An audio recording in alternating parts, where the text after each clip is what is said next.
Get down! The prison officers pushed to the very edge. I think I'm probably the most stressed I've been in 24 years in this job. And the governor demanding change. Without reform, I don't know how long we could sustain the prison system.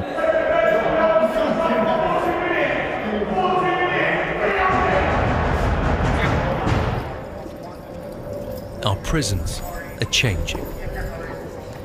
The government is reforming 6 jails in England and Wales by handing back control over budgets and contracts to their governors. Wandsworth is one of them. We spent 6 months persuading the Ministry of Justice to allow us inside. This is what we found. Can you run? Can you run? B-Wing. And Jennifer, a new recruit. And Steve, a Wandsworth veteran, face the first alarm of the day. Run!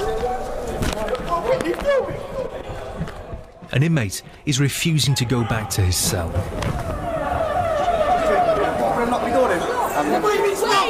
Neddy Lee. 20 years ago, he murdered a man in a fight. Get down! This is his 38th jail. He told us he was trapped in a cycle of violence.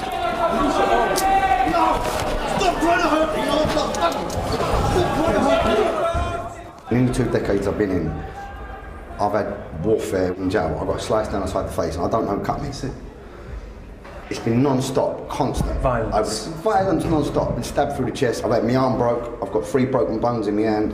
I've had murders in here, left, right and centre. And I've gone to him and said, look, at the end of the day, you're putting me in a predicament where I have no alternative but to utilise violence for my safety or to assert position on the wing. And that's totally counterproductive to my progression. I need to go home. I was just a baby. Psychologically, it's torture. Emotionally, it's very, very difficult. And with the greatest respect, it's so short-staffed in here, this place can't run. It's unsafe. Even a lot of the staff that are in here are in fear. Going down 2, so we're going bang up. And facing this pressure, Jennifer. This is her first job inside a prison. 4 weeks in? Yeah, 4 weeks in. You're shaking?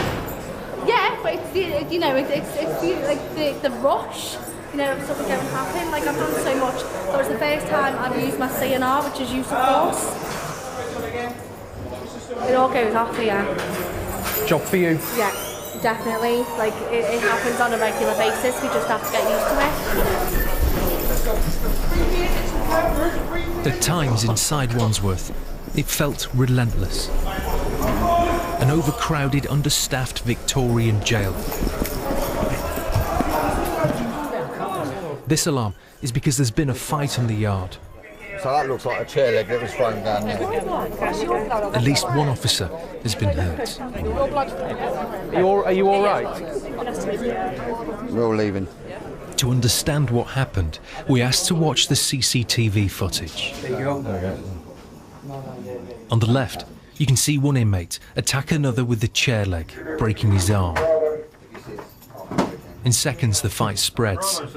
We're told this was planned. 2 South London gangs fighting over respect. Every day I wake up and I think I got God with me, so I don't... Days later, we tracked down the man who started the fight. So it makes me much better. A rare opportunity to ask why. It happens every day. It's like Violence. violence just happens every day. Just if it's maybe from this postcode and that postcode and that. And Do the gangs follow you in here? yeah, the gang follow you. When you're a gang member, everywhere you go, you're known you're just known to a gang member and that. And when you walked out on that yard, Yeah, when I walked out in the exercise yard, I thought I had to fight. I had to fight because if I don't fight in that, I won't be a man. So after all the end of all of that fighting and that, when I was getting back in, I think yes, God, at least I made it. But this is the cost. An inmate hurt and angry. Yeah, he's waving the stick around, wasn't he? Waving the stick around, waved it at my arm, broke my arm. You got to do what you got to do. There's nothing you can do about it. You get your arm broke and you're left in your cell. 3 days it took them to take me to the hospital. 3 days. you're vulnerable in here with a broken arm. I have a lot of friends who are wrapped around me, so there's no problem for me, but another person, you could be very vulnerable. The threat of violence was everywhere. This prisoner had boiling water and sugar thrown over his face. Another had been beaten up. Just another fight, he said, all part of prison life. You've got to be able to defend yourself, innit? If you can't defend yourself, then you become a victim, innit? How many fights have you had in here? In this jail, I had about 5, 6. 5, 6, to be honest with you. Yeah. The most violent inmates are sent here, the segregation unit. We're facing this. These so these can all come at you when you come through that door. And they're heavy. That's going to do some damage, isn't it? Yeah. But the whole landing, all these cells, you see the fella opposite you, all this cell has been flooded, the whole lot. There's another cell over there. I think we're a 13, 14 bed unit and we're only half working because the cells are just getting taken out. And this is what it takes just to feed some prisoners. Officers wearing helmets, delivering a sandwich. How dangerous is this job? It's getting dangerous. It's getting worse. Every day we saw the pressure. Excuse me, sir. This is because another inmate is refusing to go back to his cell. Here it is, here. If you just come back through there. This way, stop. Steve has worked here for 19 years. Yeah, it's one person under restraint there, the wing looks secure. The amounts of incidents have gone up. We're not actually proactively trying to solve issues, we just seem to be reacting. With 4 to 5 staff on the units and wings like that, it gets quite tense at times. There needs to be fundamental change because we release prisoners, they keep coming back. This was found in his kit bag. And fueling the violence, the drugs. This is spice, synthetic cannabis. It's got so bad, Wandsworth now has an X-ray machine to search inmates. That is drugs concealed. There's also sniffer dogs, but still the drugs are smuggled inside. Prison officer Danielle showed us the evidence room. It's packed with drugs, weapons and phones. We have a very, very small mobile phone. It's tiny. Absolutely tiny. Those are obviously homemade nunchucks that could do a bit of damage there. We would strongly suspect that that is spice. What is spice doing to prisons? Hurting them, really. Not all prisoners are violent, everybody's in there for different reasons, but I think using spice can potentially make people extremely violent, and it's getting more and more common now. Wherever you work, there's always spice stories. In just 12 months, prison staff say £300,000 worth of drugs have been seized inside Wandsworth. I sleep here, my cellmate sleeps here, this is my TV. Ashley has just started his sentence. Canteen who comes round every He says drugs are everywhere. set. Hear my tunes at night time when I'm relaxing and that. Same old. Yeah. This is it, this is my home, this is where I live. What drugs can you get in here? You can get spice, you can get heroin, you can get crack, you can get anything you like. Anything right now, all I've got to do is go down to the 2s, to the 3s, to the 1s, it's there, everything's there, anything you like. Is it easy to get cannabis? It is. Has prison made your addiction worse? Yeah, because I've been in for so long now. I've been in for nearly 8 years, so I get a lot stressed out. This is the drugs that's the problem. And being inside so long. How do you being pay? Around so much people that smoke this stuff. But that smell of cannabis is really the smell of cannabis. And most days we could smell cannabis. This was B-Wing. Yeah, it's overwhelming, especially up here. And then we see it. A group smoking below us, in full view. This is mad, like the stops are here and that as well, and it's just, no one cares, like, it's like there's no order, like. But how do you feel about people smoking cannabis down there? Not good. Because imagine they can't get in next week now, then what, it's going to be fights and that. And the officers are just here, like. Obviously it's not myth, it's cool. Where can you get cannabis from around here? Everyone. Is it easy to get? If you want cannabis, I can get you some still. You get me cannabis Yeah. right now? Yeah. How does that make you feel hearing that? Well, obviously it's not good, is it? It defeats everything that we're trying to do as a service. And many inmates told us the same story. Drugs smuggled into Wandsworth, available for the right price. I know officers that charge you, say £500 a parcel, the size of, say, 3 tennis balls, full of drugs, phones, whatever you want. This prisoner asked us not to show his face.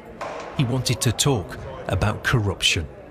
A smartphone, 700 quid they go for, retail price. And who brings those phones in? Officers, other prisoners. Are you just saying that though? No, of course I'm not to get officers in that. trouble? No, of course I'm not.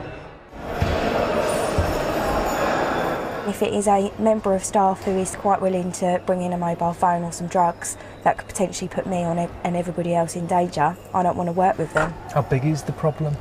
It's hard to tell. I think there's probably at least one corrupt person in every jail.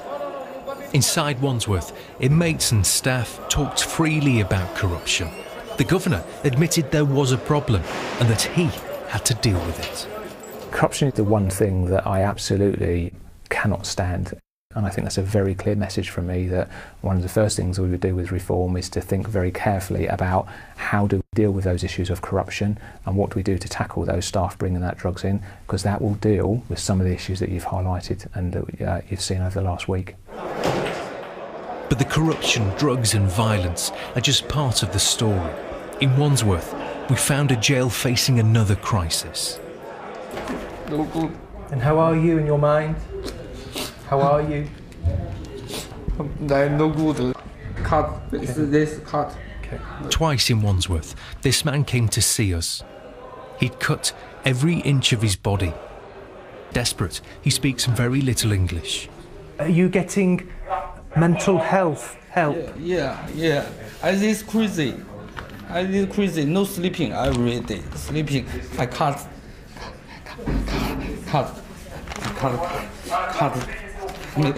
me. And so many here are in crisis.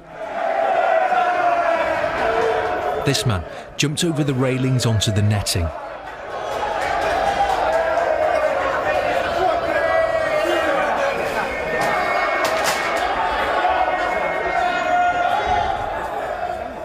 Other inmates wanted us to meet him.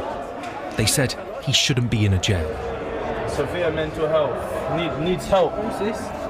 The neglected Mowgli. Mowgli! Schizophrenic. Severely schizophrenic. Nuts. What's the matter with you? I want to die! Where do you want to be right now? I want to be Springfield! I want to be Springfield in Washington! Where do you want to be and what do you want? I need that health issues. Why do they tell me when I've handed in the paper already? Why do they keep telling me? Why do they keep telling me I'm on basic mental health?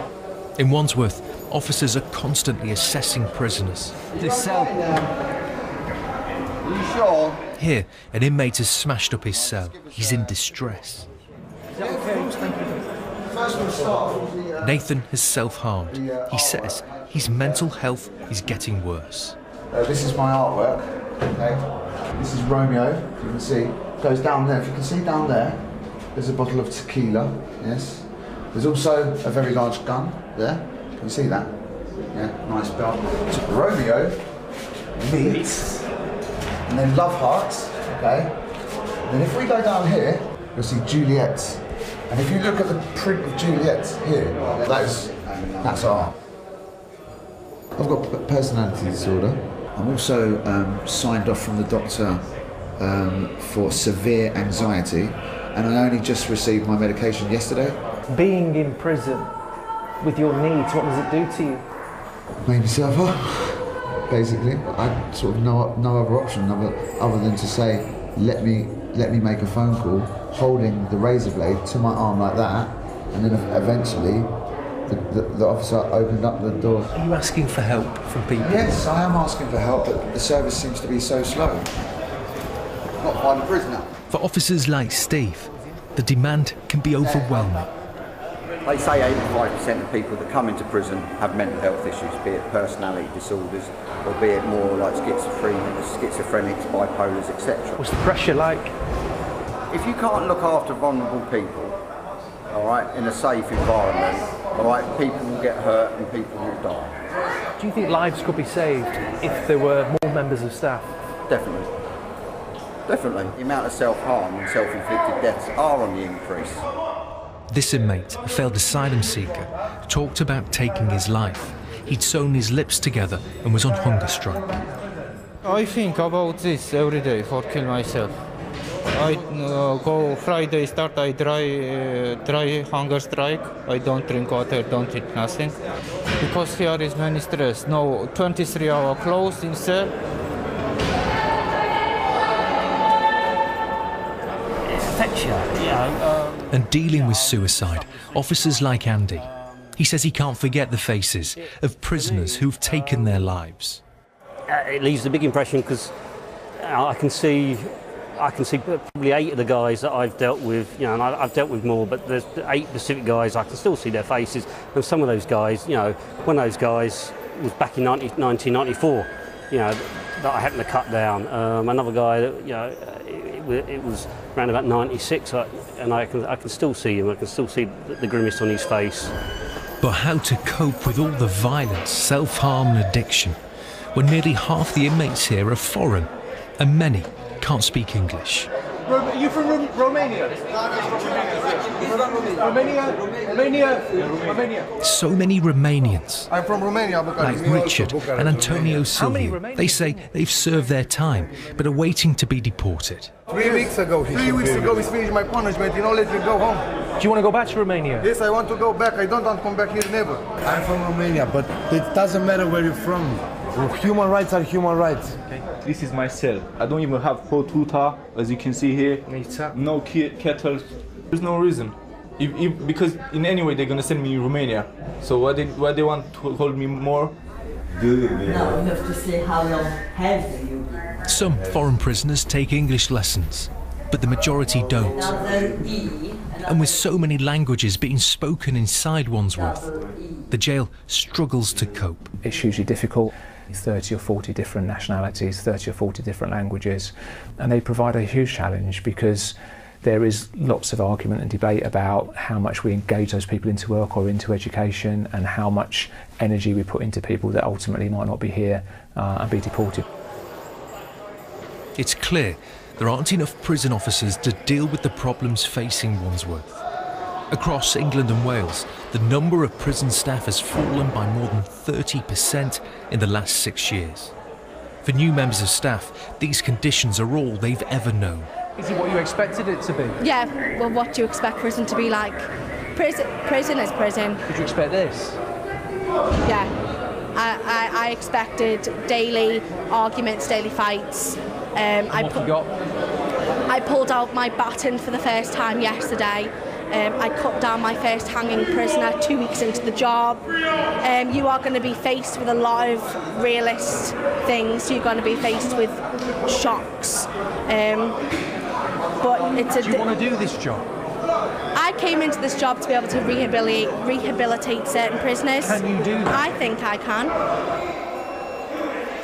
We're told that most days Wandsworth operates 50 officers short of what's needed, and recruitment is a struggle. Well, there's an incident going on, so It doesn't take much for the jail to grind to a halt. There's been an incident that shut down a wing. They're trying to get the inmate out of here now, away from the wing, and as this is happening, that whole wing with hundreds of inmates is being locked down. It means that some days inmates are locked up for 23 hours with no rehabilitation. A lot of other jails, they get treated correctly. For some, it leads to resentment and frustration. They're out of their cell at least an hour a day. We don't get that. We're just here, we just get banged up. If all they say is, oh, lack of staff, we can't let you out. Like, it needs to change, like, we're human beings as well. I don't know, I've known they put one under restraint. This prison has been Andy Toppin's life, but he says the job is harder now than ever before. you know, my wife worries that I'm not going to come home.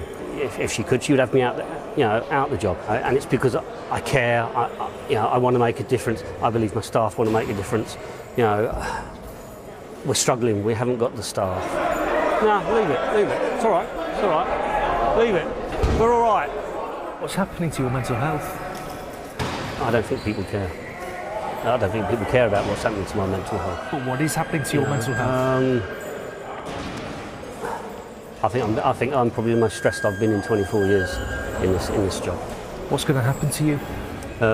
If I'm like my colleagues, I'll retire and I'll die early. Andy desperately needs reform now. And many officers felt the same. Hospital. Let down and forgotten. Steve says he feels betrayed. Do you think you're appreciated?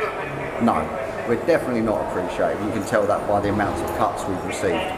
To actually have the strength to actually turn around and deliver care to the person that spits in your face, and to continue with that, because at the end of the day it's about the society as a whole. If we treat the most undeserving with care and respect, that says a lot about our society. The BBC was invited here to hear these stories from inmates who one day will be released, and from a governor who believes that without reform, our jails will break. How big is this moment? It's massive. It's the once in a generation, if not more, opportunity to change the system and to do something which is really positive and to do something. Without reform? We carry on running a system as you've seen it over the last week or so. Drugs coming in, mobile phones, violence being perpetuated, not having enough resources to be able to challenge some of that behaviour. Without it, we carry on doing the same old thing. We see the same faces coming through the system, we don't change people, and that's what we're about, that's what we want to do. A prison revolution is promised, but without enough staff to provide even the basics, how can jails rehabilitate and end the violence, addiction and self-harm? The lives lost